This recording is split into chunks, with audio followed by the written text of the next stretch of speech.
Kalaboso ang dalawang sospek na pinaniniwalaang tulak ng droga at nasabat ang mahigit 400,000 piso halaga ng shabu sa isinagawang operasyon sa Caloocan City.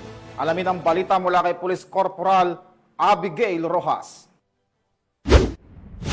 Kalaboso ang dalawang hinihinalang tulak ng iligal na droga ng mga operatiba ng Northern Police District, District Drug Enforcement Unit o NPD-DDEU sa isang buy-bust operation sa Barangay 28, Caloocan City, dakong alas 4 pasado ng madaling araw.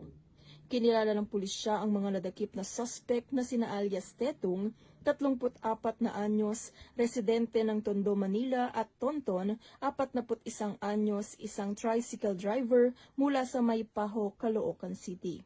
Sila ay kapwa itinuturing na high-value individuals. Nasamsam sa lugar ng operasyon ang humigit kumulang 60 gramo ng hinihinalang shabu na may tinatayang standard drug price na 408,000 pesos.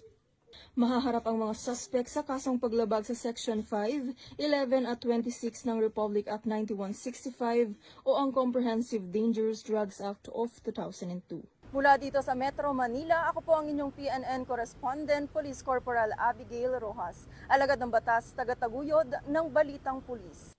Maraming salamat sa Police Corporal